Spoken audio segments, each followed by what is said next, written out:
네, 여러분 안녕하십니까? 드론 자격증 과정 교육 이번에는 항공 기상편을 시작하도록 하겠습니다. 예, 항공 기상 이 부분은 고등학교 지구과학 교과서를 보면 매우 쉽게 설명이 되어 있습니다. 이해가 되지 않으시는 분들은 지구과학 교과서를 참고하셔도 커다란 도움이 되겠습니다. 그렇지만 그렇게 어려운 내용도 아니고 또 항공 기상이라는 게 이 무인 멀티콥터 과정에서 다루는 부분은 매우 작은 부분입니다. 예.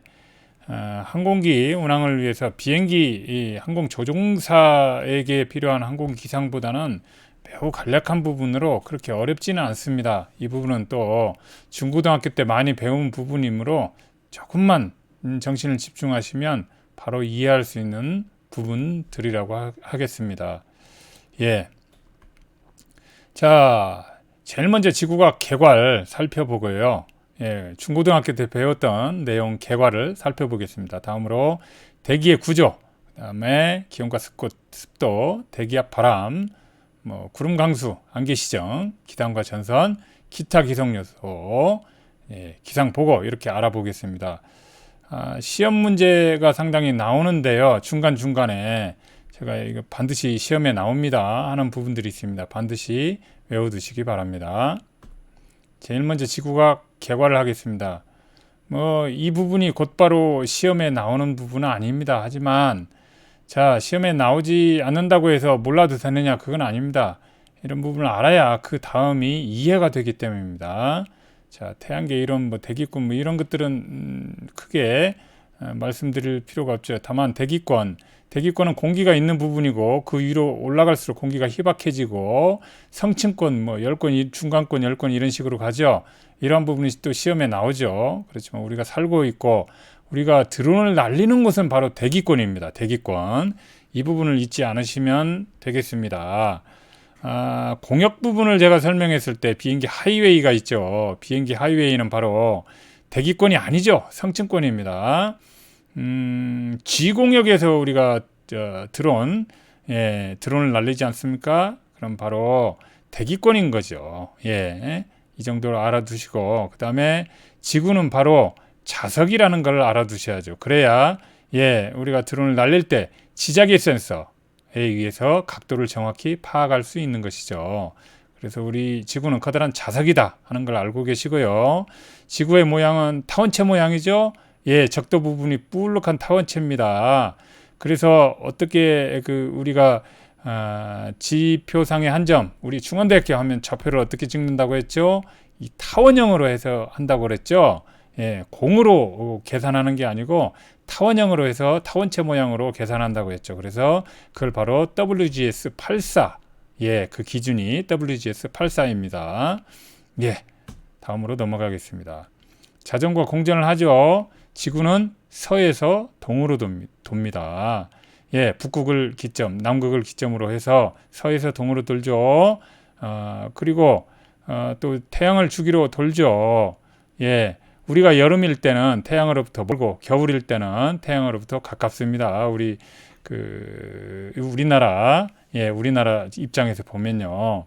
그리고 각 속도가 나오는데 이런 속도는 외울 필요는 전혀 없겠습니다. 지구는 육방구, 수방구로 나누어지죠.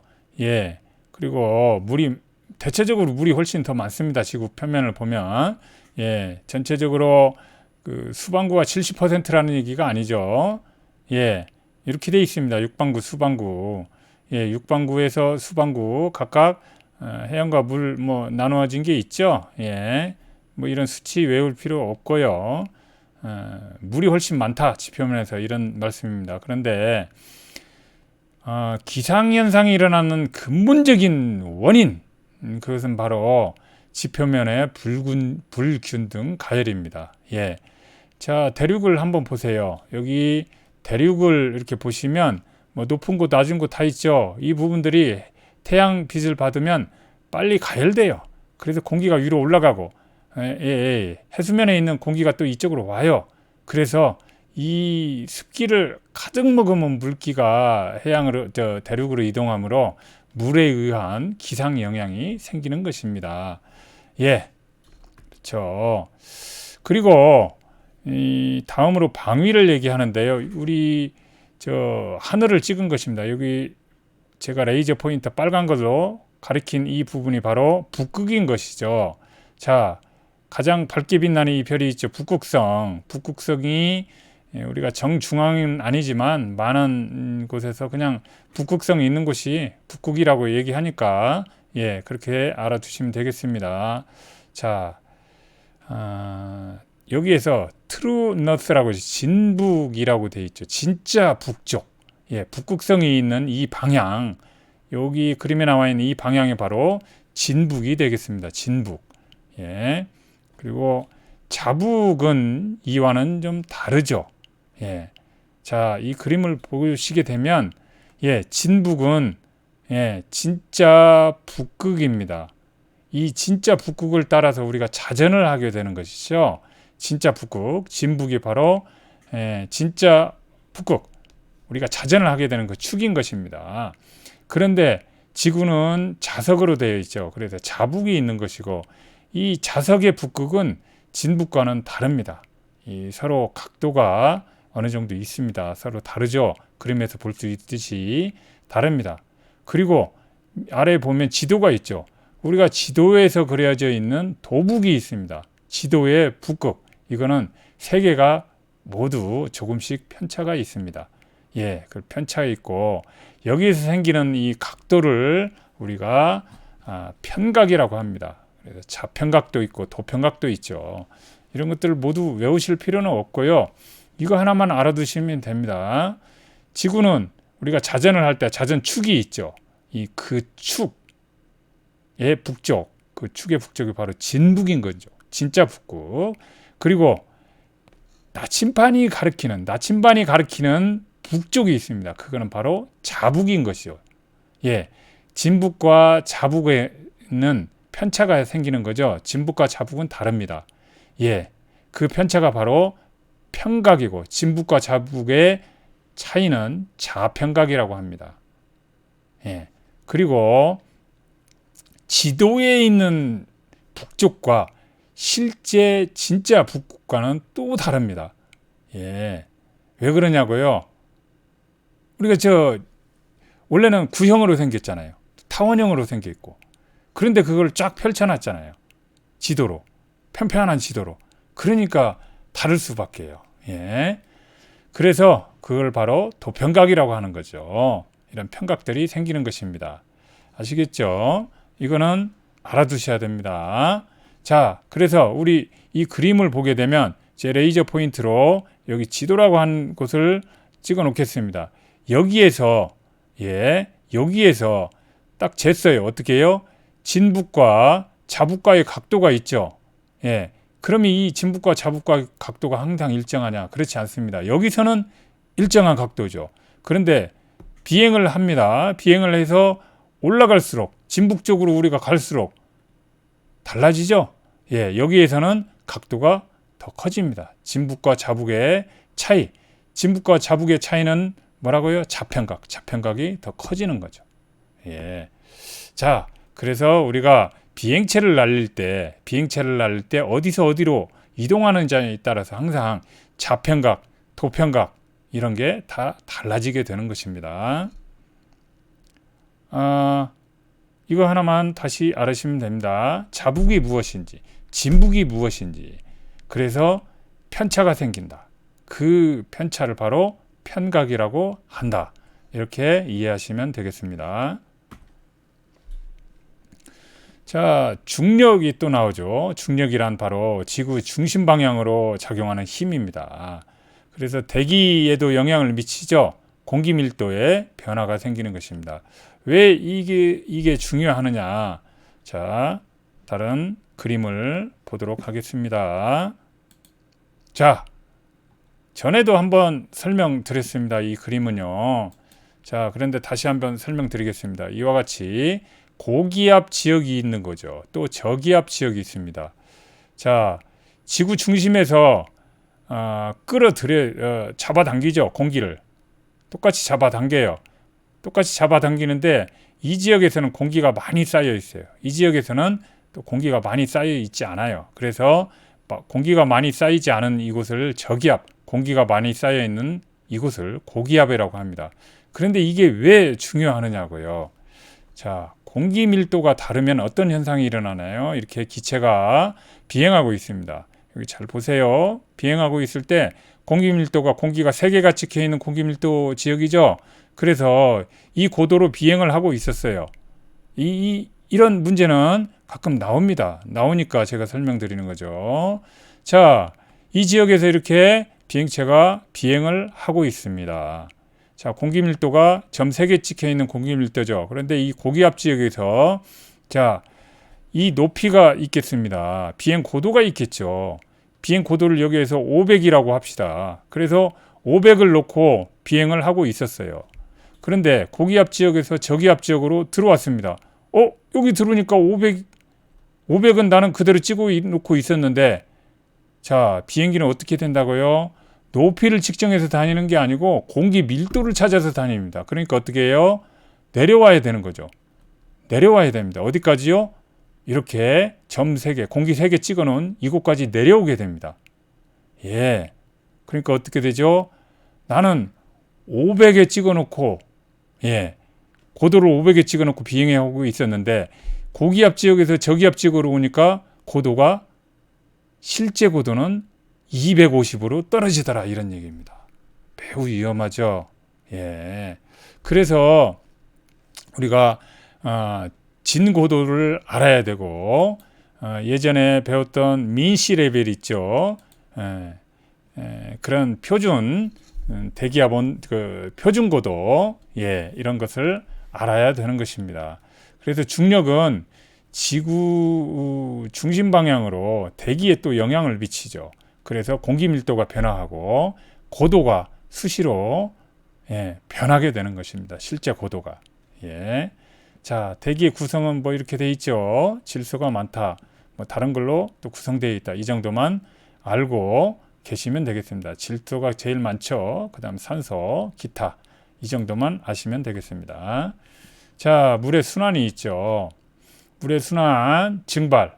80%는 바로 해양에서 이루어지고 20%는 내륙에서. 대부분 해양에서 이루어진다. 이렇게 하시면 되겠습니다. 그런데 물로 있던 바닷물이 증발해서 올라가서, 예, 기체가 되는 거죠. 그 다음에 응결을 합니다. 그러면 액체로 또다시 내려오게 된다, 이런 말이죠. 대류라고 하는 거는 이 뒤에도 계속 나옵니다. 이 부분은 반드시 외우셔야 돼요. 대류라고 하는 거는 대기가 수직으로 이동하는 걸 대류라고 합니다. 밑에서 위로 올라가는 걸 바로 대류라고 하는 거죠. 예, 반드시 외우셔야 됩니다. 예, 대류라고 하는 거는 대기가 수직으로 이동하는 걸 대류라고 한다. 예, 이류라고 하는 건 대기가 수평 방향으로 이동하는 걸 이류라고 한다. 그래서 뭐 이류안개, 뭐 이런 말이 있습니다. 이류안개라고 하면 어떻게 되죠? 수평으로 이동해서, 예, 어떻게 해요? 뒤에 설명드리겠습니다. 근데 이제 바다에서 이렇게 불어와서, 예, 바다에서 수평으로, 예, 내륙으로 불어와서 생기는 안개를 이류안개라고 하는 거죠. 수평으로 이동하는 거. 자, 다시요. 대류는 대기가 수직으로 이동하는 거, 이류는 대기가 수평으로 이동하는 거. 예, 알아두시기 바랍니다. 그래서 이류라고 하게 되면 적도에서 극지로, 이렇게 적도에서 따뜻하게 데펴진, 예, 공기가, 예, 쭉 어디로요? 극지로 이동하는 거. 그게 바로 이류. 대류는 적도에서 따뜻하게 데펴진다고 그랬죠? 밑에서 위로 올라가는 거. 그게 바로 대류인 것이죠. 예. 또 위에서 아래로 내려가는 것도 대류인 것이죠. 자, 강수는 다 아시죠? 예, 물 내리는 게 바로 강수죠. 예. 자, 대기의 구조, 대기권, 우리가 주로 생활하는 공간이죠. 대기권, 우리가 드론을 날리는 것도 바로 대기권인 것입니다. 자, 대기권 중에서도, 예, 대류권이 있죠. 대류권에 바로, 예, 우리가 드론을 날리는 지역, 숨 쉬는 곳이 바로 대륙권입니다. 예, 여기 뭐 제트기류도 존재하고 뭐 이렇게 돼 있는데 성층권은 또 어디고, 이거 봐서는 알기가 힘들죠. 뭐 숫자까지 외워두시면 좋겠지만 굳이 숫자까지 다 외우실 필요는 없고요. 다만 뭐 11km 정도, 예, 이 정도로 이해하시면 되겠습니다. 11, 50 정도. 예. 자, 다음으로 넘어갈게요. 이 그래프를 확인하시면 됩니다. 자, 대륙권은 지표면에서 올라갈수록 자, 11km까지가 대륙권이라고 그랬죠. 올라갈수록 기온이 떨어집니다. 그리고 기온 변화가 좀 없어요. 그러다가 다시 또 올라갈수록 기온이 올라갑니다. 이게 바로 성층권. 자, 대륙권 떨어지죠. 올라갈수록 기온이. 그러다가 성층권은 올라갈수록 기온이 올라갑니다. 그러다 다시 또 떨어지고요. 중간권, 그 다음에 열권, 이 정도로만 외워두시면 되겠습니다. W자죠. 예, 위로 올라갈수록 기온 낮아집니다. 비행기 타고 위로 높이 올라가면 기온 낮잖아요. 예, 비행기에서 많이 보셨죠. 낮아집니다. 그래서 자, 올라갈수록 기온이 낮아져요. 대륙권, 그 다음에 성층권, 중간권, 열권, W로 내려갔다가 올라갔다, 내려갔다 올라갔다 이렇게 가는 겁니다. 이 그래프와 함께 이 정도는 알아두시기 바랍니다. 자, 우리 비행기들은 주로 이 성층권에서 다닙니다. 예, 대륙권 계면 위, 예, 성층권에서 다니죠. 예, 앞에서도 설명했습니다. 11에서 25km까지 여객기 고도에 따라서 자, 이렇게 여객기가 다닌다는 걸 알 수 있습니다. 자, 다음으로 기온과 습도를 알아보도록 하겠습니다. 기온, 바로 온도죠, 온도. 예, 열량, 이걸 뭐 모두 외우실 필요는 없고요. 예, 항공 쪽에 전공하는 학생이라면 외워두셔야 되겠죠. 자, 기온은 뭐 공기 온도, 그래서 섭씨, 화씨, 뭐 켈빈까지 있다. 섭씨와 화씨의 그 변화는 이러한 공식을 이용한다. 뭐 네이버에서 그냥 치기만 하면 바로 나오는데 공식은 저렇습니다. 기온 측정은 지상 1.5m 백엽상에서 이동한다. 백엽상 1.5km에 아니 1.5m 그 지표면으로부터 위에다가 하얀색으로 이렇게 뭐 집처럼 이렇게 꾸며놓고 공기 잘 통하게 하고, 그게 백엽상입니다. 흰백자죠. 예, 그렇게 해서 측정한다. 이거는 알아두셔야 되겠죠. 자전에 따라서 또 일일 변화, 공전에 따라서 계절 변화, 기온이 발생하죠. 자전 밤이 되면 추워지잖아요. 공전에서 겨울 되면 햇빛이 안 비치니까 추워지고, 지형에 따라서 또 기온도 변하죠. 예, 산속 골짜기로 들어가면 춥고, 예, 햇빛 잘 비치는 곳으로 나오면 따뜻해지고, 예, 기온 감률, 이거는 알아두셔야 되죠. 그런데 무슨 뭐 환경 기온 감률, 건조 단열 기온 감률 이런 거를 외우라는 말씀이 아니고요. 자, 환경 기온 감률은 평균적으로 뭐 이렇다 이런 얘기죠. 그러니까 평균적 또는 일반적으로 6.5도씩 내려간다 뭐 이런 얘기입니다. 그런데 우리가 건조 단열 기온 감률은 킬로미터당 1도씨씩 변동이 있습니다. 그래서 건조한 공기가 산 위에서 밑으로 내려온다. 그러면 킬로미터당 1도씩 낮아진다. 이런 얘기입니다. 그러니까 우리 높새바람, 팬 현상이라고 그러죠. 팬 현상에 의해서 산 위로 쭉 올라갈 때 비를 다 뿌렸어요. 올라갈수록 기온이 낮아지잖아요. 낮아지면 노점 온도가 변함으로 많은 수증기가 다 쏟아붓죠. 그리고 대관령을 꼴딱 넘었어요. 그 다음에는 건조하죠. 건조한 기온이 쭉 내려올 때마다 1km당 1도씩 낮아지면서 더워지면서, 그러니까 당초에 시작했던 온도보다 훨씬 높아지는 거죠. 그렇게 내려온다. 이 정도 알아두시면 되겠습니다. 예, 기온 역전 현상이라고 하는 거는 항공 쪽에 시험 볼 때는 자주 나오는 건데요. 드론과도 관련이 있는 거죠. 미풍에 맑고 서늘한 밤은 위로 우리가 올라갈수록 기온이 낮아져야 되는데 거꾸로 위로 올라갈수록 기온이 높아진다 이거죠. 그러니까 기온 역전 현상이 일어나는 거죠. 그렇게 되면 어떻게 돼요? 기단이 공기가 매우 불안정해요. 매우 불안정하다는 것은 수시로 이게 기온이 변할 수 있고 공기의 흐름이 마구마구 뒤죽박죽 될 수 있다는 얘기죠. 뒤죽박죽 되므로 이 드론을 날릴 때 매우 위험할 수 있다는 얘기죠. 기온 역전 현상은 매우 위험할 수 있습니다. 그 정도로 알아두시면 되겠습니다. 맑고 서늘한 밤이요, 미풍이 불고 그럴 때 기온 역전 현상이 일어나고 공기가 매우 불안정합니다. 그래서 드론을 날릴 때 매우 유의해야 되고 위험할 수 있습니다. 자, 다음으로 습도가 있습니다. 옆에 사진이 나오는데 이따가 설명하도록 하겠습니다. 절대 습도가 있고 상대 습도가 있죠. 절대 습도라고 하는 거는 1세제곱미터의 공기 안에 수증기가 얼마나 들어있느냐, 몇 마이크로그램이나 들어있느냐, 이러한 게 바로 절대 습도가 되겠습니다. 상대 습도로는 채울 수 있는 만큼 수증기를 채웠다. 그게 바로 100% 상대 습도인 거죠. 100%가 넘으면 그게 서로 엉겨 붙겠죠. 그때 온도가 노점 온도, 노점 기온인 거죠. 이슬로 짜죠. 이슬이 맺히는 기온이다, 이런 말이죠. 우리가 여름에 아침에 해가 막 뜨기 시작할 때, 뜰 때 그때 나와 보면 이슬이 군데군데 맺혀 있는 걸 알 수 있어요. 이슬이 왜 맺히나요?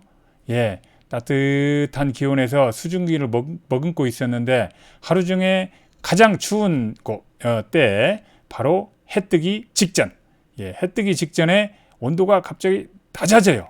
낮아지니까 따뜻한 공기, 수증기가 있었는데 어떻게 되죠? 차가워지니까 이슬이 맺히는 거죠. 그게 바로 이슬로자, 노점, 이슬이 맺히는 기온, 온도, 그게 바로 노점 기온인 것이죠. 그때 상대 습도는 100%. 아시겠죠? 자, 그래서 응결핵이라고 하는 거는, 자, 노점, 자, 이슬이 맺히도록, 응결을 할 수 있도록 하는 게 바로 응결핵인 거고, 관행각수라고 하는 거는, 착빙을 유발하는 게 바로 관행각수입니다. 착빙 시험 문제는 반드시 한 문제 나옵니다. 반드시 한 문제 나옵니다. 착빙을 유발하는 그게 바로 과냉각수 0도씨 이하에서 액체 상태로 지속되어 있단 말입니다. 기온이 0도 이하에서 액체 상태로 이렇게 있어요. 공기 중에 떠 있어요. 그게 바로 과냉각수고, 여기에 날개가 부딪히면 착빙이 생깁니다. 이 착빙이 바로 위에 그림에 나와 있는 이 부분에 지금 날개 프로펠러에 얼음이 맺혀 있습니다. 드론의 멀티콥터의 프로펠러에 얼음이 맺혀 있죠. 이게 바로 착빙입니다. 이거는 왜 생겨요? 관행각수 때문에. 관행각수라는 거는 0도씨 이하에서 액체 상태로 이렇게 떠 있는 물방울들입니다. 그게 바로 관행각수고, 프로펠러 날개가 여기에 부딪히면 착빙이 일어납니다. 매우 위험합니다. 착빙은. 양력을 감소시키겠죠. 프로펠러에 이렇게 착빙이 일어나면 바람을 제대로 못 일으키지 않겠습니까? 그래서 착빙이 되면 양력이 떨어짐으로 추락할 수 있습니다. 자, 이슬은 뭔지 다 아시죠? 설이 차가우면 설이, 따뜻하면 이슬이죠. 자, 착빙, 관행각수 때문에 생기죠. 0도씨 이하에서 수증기가 많을 때. 다음으로 대기압이 있습니다. 대기의 압력인 것이죠. 그래서 대기압이라고 하는 거는 우리도 현재 지금 대기압을 받고 있죠. 제 머리 위에도 어깨 위에도 대기압을 받고 있습니다. 이게 바로 대기압이죠. 단위 면적당 공기의 무게인 것이죠. 그리고 지역에 따라서 모두 다릅니다. 그래서 고기압, 저기압 이런 말을 하게 되는 것이죠. 요즘 며칠 동안, 며칠이 아니죠. 어제는 날씨 좋았는데 오늘은 비가 내리죠. 이때는 저기압인 것이죠. 저기압. 예. 자, 아이카오 표준 대기하고 쭉 이렇게 나오는데 이거 뭐 우리 항공을 전공하는 친구들은 외우고 있어야 됩니다. 예, 그러니까 뭐 40도, 북위 40도 정도 우리나라 정도죠. 여기가 표준 대기입니다. 표준. 예, 15도. 예. 그리고 음속과 뭐 밀도, 기온 감률 이렇게 나오죠. 환경 기온 감률인데 이게 바로 표준, 표준 기온 감률인 것이죠. 자, 일기압 요 부분은 외우지는 않아도 알아두시는 것이 좋습니다. 760mm, 76cm가 나오죠. 수은주 76. 예, 이게 바로 1024 헥토파스칼 760, 29.92. 예, 이렇게까지 숫자는 모르셔도 되지만 일기압 뭐 이런 정도는 알고 계시는 게 좋습니다. 자, 고기압, 저기압 이렇게 되죠. 예. 자, 북반구에서는 시계 방향으로 발산. 이게 무슨 말이야 하실 수 있죠. 고기압과 저기압. 예. 다음 그림을 보시겠습니다. 자, 여기에 나와 있는 이쪽이 저기압, 오른쪽이 고기압이 되겠습니다. 고기압은 기압이 높은 거죠. 공기 압력이잖아요. 위에서 찍어 누르는 힘이 매우 강해요. 그러니까 위에서 찍어 누르니까 어떻게 해요? 찍어 누르고 가만히 있지 않죠. 예, 그리고 지구가 자전하죠. 회전해요. 그래서 찍어 누르는 게 밖으로 삐져나오는데 시계 방향으로 이렇게 시계 방향으로 회전을 하게 됩니다. 시계 방향으로 회전을 하면서 다른 쪽으로 이렇게 가죠. 시계 방향으로 회전을 하면서 다른 쪽으로 이렇게 이동을 합니다. 어디로 이동을 하나요? 당연히 저기압으로 이동을 하는 거죠. 위에서 찍어 누르니까 옆으로 삐져나오는 거죠. 이게 시계 방향으로 회전하면서 고기압에는 시계 방향으로 회전을 하면서 옆으로 삐져나갑니다. 그러면서 어디로 이동을 하나요? 저기압으로 이동을 하죠. 저기압에서는 어떻게 해요? 시계 반대 방향으로 회전을 하는 거죠. 저기압은 시계 반대 방향으로 회전을 하면서 받아들입니다. 받아들여요. 그래서 바람이 많이 불어요. 왜 또 바람이 많이 불어요? 자, 저기압에서는 기압이 낮으니까 위로 상승합니다. 쭉쭉쭉쭉 올라가요. 그러니까 지표면에서는 쭉쭉 올라가는 게 아니고 공중에서 올라가죠. 공중에서 올라가면서 쭉 빨아들이는 거죠. 어떻게 해요? 아래쪽에 공기를 빨아들입니다. 빨아들이니까 이쪽에서 고기압 쪽에서 바람이 자꾸 불어오는 것이죠. 그래서 저기압에서는 바람이 부는데 시계 반대 방향으로 불고, 예, 또 위로 올라가면 구름이 만들어지는 거죠. 구름이.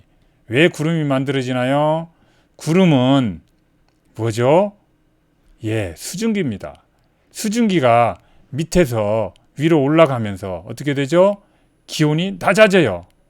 예, 수증기가 위로 기온 아까 배웠잖아요. 예, 공기는 위로 점점 올라갈수록 낮아집니다. 낮은 기온에서 어떻게 됩니까? 노점 기온이 변하잖아요. 기온이 낮아지니까 물방울이 맺히죠. 그게 바로 구름인 것이죠. 그래서 저기압에서는 구름이 만들어지는 거고요. 고기압에서는 고기압에서는 구름이 흩어지게 되는 것이죠. 위에서 저기압에서 발생된 구름이 이렇게 이동을 합니다. 이게 바로 뭐라고 그랬죠? 이류라고 그랬잖아요. 이류. 위아래로 움직이는 건 대류. 이류에서 움직이면 어떻게 되나요? 고기압으로 찍어 누릅니다. 그러니까 위에 발생하려고 해도 이게 찍어 눌러서 아래로 내려가니까 구름 발생이 어렵습니다. 또 아래로 내려가면 따뜻하죠. 그래서 흩어지게 되는 것입니다. 예. 자, 그래서 고기압에서는 다시 말씀드릴게요. 시계 방향으로 우리가 사는 북반구 시계 방향으로 해서 밖으로 삐져나온다. 발산이죠. 중심에서는 공기가 아래로 내려가죠. 저기압은 반시계 방향으로 받아들입니다. 그렇죠? 반시계 방향으로 받아들여요. 그리고 중심에서 공기가 상승하는 거죠. 날씨가 나쁘고 비바람이 생기는 것이죠. 예, 날씨가 나쁘고 비바람이 생기게 됩니다. 어디에서요? 저기압에서요. 자, 그래서 온대저기압, 열대저기압 이렇게 나누죠. 온대저기압은 이 전선에 의한 것입니다. 전선에 의해서 가운데 깔때기로 모여 있는 게 바로 따뜻한 공기층, 자, 덮어 쌓여 있는 이 찬 공기층 이렇게 돼 있죠. 그리고 전선은 이렇게 이동을 하게 됩니다. 우리나라를 기준으로 했죠. 그래서 찬 공기, 자, 찬 공기 양쪽에 있고 더운 공기가 가운데 갇혀 있습니다. 그래서 이쪽에서 비가 내리고 또 이쪽에서도 비가 내리게 되는 것입니다. 여기는 급격한 소나기, 여기는 부슬부슬비 이렇게 되죠. 예, 이 부분은 나중에 다시 설명드립니다. 그리고 열대성 저기압은 어떻게 돼요? 똑같은 저기압이더라도 열대성 저기압은 주변으로부터 급격하게 이렇게 상승해서 올라갑니다. 뭐가요? 수증기. 수증기가 공기의 흐름과 함께 급격하게 올라갑니다. 그리고 올라갈 대로 올라가면 어떻게 되나요? 더 이상 올라가지 못하고 여기에서 다시 하강을 하게 되는 것입니다. 다시 또 하강을 하게 되죠. 그러면서 이 주변에 태풍의 눈, 이쪽은 별 영향이 없겠지만 이 주변에 이 태풍의 주변으로 해서 이 주변에 엄청난 양의 비를 뿌리는 것입니다. 자, 다음으로 넘어가겠습니다. 진고도는 진짜 고도예요. 진짜 고도. 민시 레벨이죠. 민시 레벨, 진짜 고도.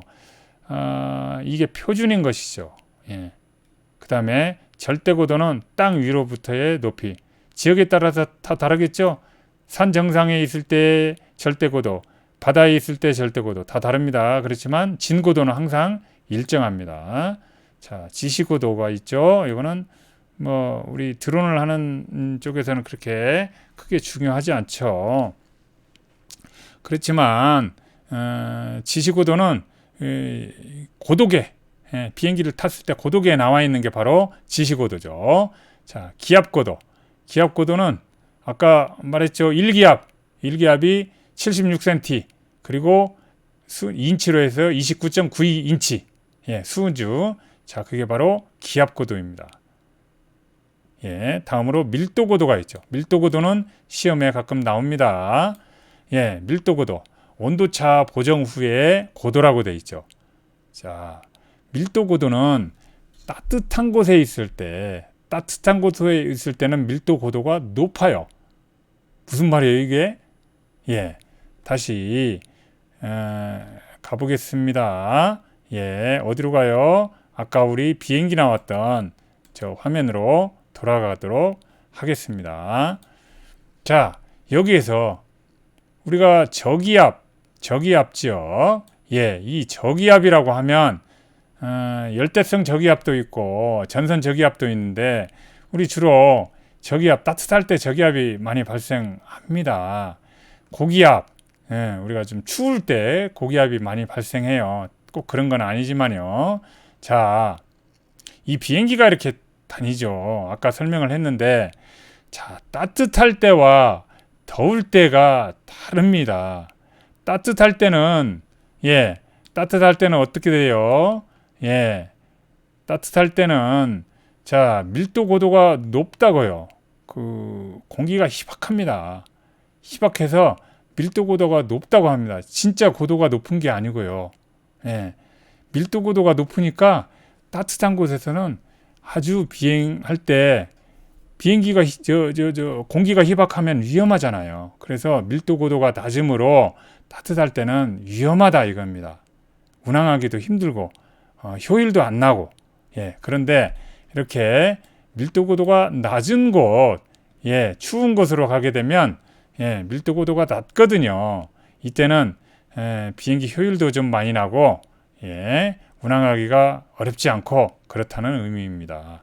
그래서 그 밀도고도, 밀도고도는 비행기 쪽에 하는 사람, 항공 운항 쪽에는 굉장히 중요한데 우리 드론 쪽에서도 시험에 나올 수 있습니다. 자, 밀도고도는 온도와 밀접한 관계가 있다, 이렇게 알아두시고, 밀도고도는 따뜻할 때는, 따뜻한 기온일 때는 밀도고도가 높고 추울 때는 밀도고도가 낮다, 이렇게 알아두시면 되겠습니다. 따뜻할 때 기온이 올라가고 공기가 팽창하죠. 그러니까 높은 상공에 있는 거하고 똑같잖아요. 그래서 밀도 고도가 높고 추우면 밀도 고도가 낮다. 이 정도로 자, 이해하시면 되겠습니다. 자, 다음으로 바람이 있습니다. 바람은 공기의 수평적인 운동이나 이동을 얘기하는 거죠. 공기가 이동하는 게 바로 바람이다. 그런데 왜 바람이 생기냐? 지표면에 불균등 가열 때문에 생긴다. 그러면 기압이 달라지죠. 그래서 대류, 이류가 생기는 거죠. 그게 바로 지표면의 불균등 가열 때문에 생긴다. 이렇게 알아두시고요. 기온이 높은 지역은 저기압, 아까도 말씀드렸죠. 기온이 낮은 곳은 고기압이다. 이렇게 알아두시면 되겠습니다. 기온이 높은 지역이 왜 저기압이에요? 기온이 높으니까 공기가 쭉쭉쭉쭉 위로 올라가고 팽창하잖아요. 그러니까 기압이 낮은 거죠. 기온이 낮으면 어떻게 되죠? 공기가 막 뭉쳐요. 낮으니까 축축축축 밑으로 내려오잖아요. 위로 올라가지 않고. 그래서 공기가 많이 뭉쳐서 고기압이다. 이렇게 알아두시면 되겠죠. 자, 풍향계 지상 10m 높이에 설치해야 된다. 풍속 풍향. 윈드삭 이런 거는 항공하시는 분들은 전공자는 알아야 되겠지만 이런 것까지 외우실 필요는 없습니다. 자, 여기 나와 있는 윈드삭이 있죠. 윈드삭. 우리가 윈드삭을 보고 바람의 방향이 어디서 불어오나 이렇게 돼 있으면 바로 이쪽에서 이렇게 바람이 불어오는 것이죠. 윈드삭을 보고 되게 알 수 있습니다. 그리고 바람이 얼마나 부는지도 알 수 있고요. 이 뒷부분이 펄럭이는 걸 보고요. T형 그리고 테트라도 있고요. 자, 바람이 이렇게 불어오고 있죠. 그래서 윈드삭이 이렇게 모습을 보이고 있는 것입니다. 자, 바람, 맞바람, 드론 기체의 머리 쪽으로 부는 바람, 그리고 꼬리에서 부는 뒷바람, 측풍. 자, 우리 측풍 비행 있죠. 측풍 접근. 옆에서 불면 옆바람을 받으면서 대각선으로 비행하는 것. 그게 바로 측풍 비행입니다. 편류는 측풍 때문에 밀리고 정풍, 배풍. 맞바람이 정풍이고 뒷바람이 배풍인 것입니다. 자, 윈드삭을 보세요. 윈드삭을 보고 우리가 멀티콥터를 날릴 수 있나 없나를 판단하는 것입니다. 자, 제일 먼저 초속 1.5m 아주 잔잔한 바람이죠. 윈드삭이 이렇게 거의 다 구부러져 있으면 드론 날리는데 거의 문제 없습니다. 자, 초속 3m 이 정도로 좀 펴져 있죠. 여기만 구부러져 있고 그러면 이거 좀 신경 쓰이네. 바람이 좀 부네. 이 정도입니다. 자, 초속 4.5m 드론 날리기 어려워집니다. 이때부터 끝에만 조금 구부러졌죠. 이때는 드론 날리기 어렵습니다. 초속 4.5m, 초속 6m 날리면 안 됩니다. 초속 7.8m 드론 날리면 안 됩니다. 제가 배포한 교재에서 뭐가 잘못되어 있어서 7.8로 바꿨습니다. 자, 초속 4.5m 넘으면 드론 날리시면 안 돼요. 우리 멀티콥터는 초속 5m/s 정도까지 견딜 수 있습니다. 위험합니다. 자, 보포트 풍력 계급하고 나오는데 이거 시험 안 나와요. 그런데 이걸 왜 여기에 써놨느냐? 보세요. 나뭇잎이 흔들려요. 나뭇잎이 흔들려. 그러면 초속 2-3m/s거든요. 괜찮아요. 이때는 드론 날려도. 그런데 초속 5m/s가 넘으면 위험하다고 했죠. 작은 나뭇가지가 흔들려요. 이때부터 주의해야 된다 이거죠. 주변에 나무를 보시고 작은 나뭇가지가 흔들려요. 작은 나뭇가지가 좀 많이 흔들려요. 그리고 깃발도 펄럭펄럭 가끔 해요. 그러면 위험하다는 것입니다. 날리지 마세요. 자, 다음으로 기압 경도력과 전향력은 시험에 가끔 나옵니다. 기압 경도력이라고 하는 거는 기압, 고기압 지역, 저기압 지역, 고기압 지역과 저기압 지역이 있는데 고기압 지역과 저기압 지역 사이에서 바람이 분다는 것입니다. 고기압은 당연히 위에서 찍어 누르는 힘이 강하죠. 저기압은 찍어 누르지 않으니까 고기압 쪽에서 저기압 쪽으로 바람이 불겠죠. 이러한 것이 바로 기압 경도력에 의한 것입니다. 이를 바로 기압차 를 기압 경도력이라고 하는 거죠. 기압 차에 의한 힘의 작용, 생기는 힘, 그게 바로 기압 경도력입니다. 다음으로 전향력은 지구가 자전하잖아요. 서에서 동으로. 그래서 우리 여기서 볼 수 있다시피 물체를 이렇게 던졌어요. 나는 똑바로 던진다고 이렇게 아래로 던졌는데 실제로 지구가 자전하니까 똑바로 못 가고 옆으로 이렇게 가더라. 이게 바로 전향력입니다. 전향력. 바람의 방향이 변화된다. 풍속이 변화하는 게 아니고 바람의 방향이 변화한다. 풍속 변화는 아니에요. 풍속 변화는 아니고 바람의 방향만 변한다. 그게 바로 전향력입니다. 이 부분은 전향력은 시험에 나올 만한 것이죠. 기압 경도력도 마찬가지고요. 기압 경도력은 곧바로 나오는 게 아니고 바로 이런 지균풍, 경도풍 이런 것과 함께 나올 수 있는 거죠. 먼저 지균풍은 무엇인가? 복잡하게 생각하시지 말고 지균풍. 자, 아까 말씀드린 전향력이 있죠. 전향력. 지구 자전 때문에 생기는 힘. 지구 자전 때문에 생기는 전향력. 그리고 고기압에서 저기압으로 가는 기압 경도력. 두 개가 평평하게 부딪혔어요. 평평하게 됐을 때 이렇게 오른쪽으로 이쪽으로 부는 바람 지균풍입니다. 그런데 지균풍의 특징은 뭐냐? 자, 고기압 전선과 저기압 전선이 이렇게 평행하게 돼 있어요. 이때 부는 게 바로 지균풍입니다. 자, 다음으로 경도풍은 고기압 저기압이 이렇게 원으로 돼 있어요. 이럴 때 부는 바람입니다. 아시겠죠? 자, 지균풍은 경도풍 둘 다 고기압 저기압 사이에서 불어요. 전향력, 기압 경도력, 전향력, 기압 경도력 때문에 생겨요. 그런데 지균풍은 뭐냐면 이렇게 고기압이 두 개가 평행하게 기압골이 평행할 때, 경도풍은 뭐예요? 기압골이 평행한 게 아니고 원으로 되어 있을 때, 그 사이에서 부는 게 바로 경도풍인 것입니다. 그래서 경도풍은 이렇게 원 따라서 이렇게 부는 거예요. 원 따라서 이런 식으로 이렇게 부는 게 바로 경도풍입니다. 지상풍은 말 그대로 지상에서 불잖아요. 지상풍. 그다음에 산바람. 산바람은 산에서 부니까 산바람이죠. 산풍. 밤에 산에서 불죠. 왜 밤에 불죠? 자, 다시요. 낮에는 밑에서 부니까 골바람, 곡풍인 거죠. 골바람. 왜 낮에는 골에서 불어요? 위에가 빨리 먼저 따뜻하게 덮여지죠. 그러니까 위로 올라가요. 이 공기가. 그러니까 어떻게 되죠? 밑에서 땡겨오는 거죠. 이게 골바람. 낮에.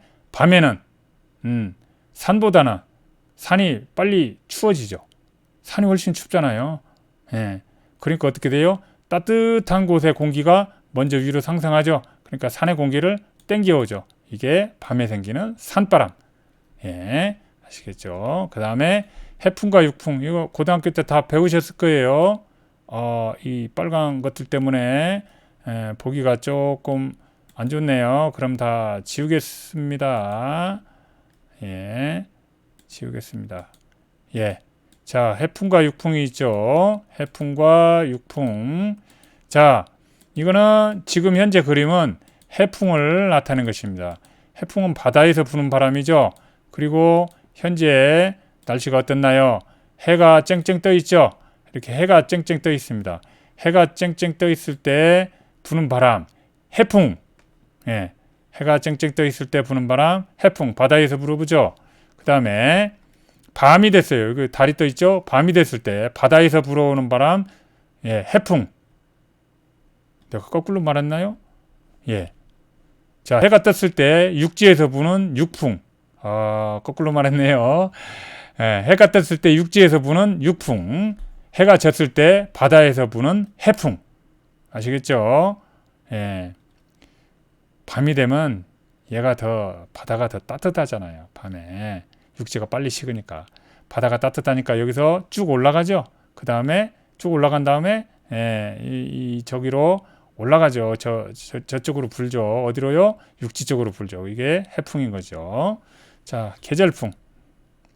계절풍 우리나라 기준으로 여름에는 남동, 남서에서 쭉쭉쭉쭉 바람이 불어옵니다. 예, 이쪽 세력이 더 강하죠. 예, 예, 남태평양 세력이 더 강합니다. 그래서 계절풍이 남쪽, 남동, 남서에서 불고 겨울이 되면 북쪽에 있는 고기압이 더 강하니까 북서풍이 주로 붑니다. 이게 계절풍인 것이죠. 다음으로 높새바람. 이거는 중학교 때 다 배우셨죠? 예, 따뜻한 공기가 우리 봄, 예, 봄 이런 때 늦봄인가요? 봄에 따뜻한 공기가 저기에서 따뜻한 게 수분한 습기가 많은 공기가 태평양 쪽에서 불어와요. 그럼 어떻게 되죠? 수분 단열 감률이죠. 단열 감률 쭉 올라가면서 예, 기온이 낮아지잖아요. 그러면서 비를 이쪽에서 다 뿌리게 되죠. 예, 기온이 낮아지니까 엉겨 붙어가지고 비를 다 뿌립니다. 그래서 대관령을 탁 넘었을 때는 어떻게 돼요? 건조하잖아요. 그러면서 올라갈 때는 킬로미터당 0.5도씨 정도씩 올라갑니다. 그런데 내려올 때는 킬로미터당 1도씩 올라가요. 그래서 시작할 때 강릉에서는 20도의 바람이 서울로 갔을 때는 24도씨가 되는 거죠. 예, 이게 바로 높새바람인 거죠. 이 현상을 팬 현상이라고 하고요. 다음으로 제트기류는 서에서 동으로 이렇게 부는 바람인 것이죠. 대륙권 상부, 성층권 하부에서 부는 바람입니다. 이 제트기류가 우리 북극에서 내려오는 차가운 바람을 막아주게 돼서 겨울이 그렇게 춥지 않은데 제트기류가 온난화 때문에 이렇게 밑으로 내려가게 되면 우리나라가 북극권 그 바람이 불게 되는 것이죠. 예, 이 제트기류. 자, 바람의 종류 모두 학습하셨죠? 다음으로는 구름과 강수를 알아보겠습니다. 자, 그러면 오늘은 여기까지. 너무 지금 길어지니까 여기까지 마치고 다음 시간에 구름과 강수부터 시작하도록 하겠습니다. 다음 시간에 만나기로 하겠습니다.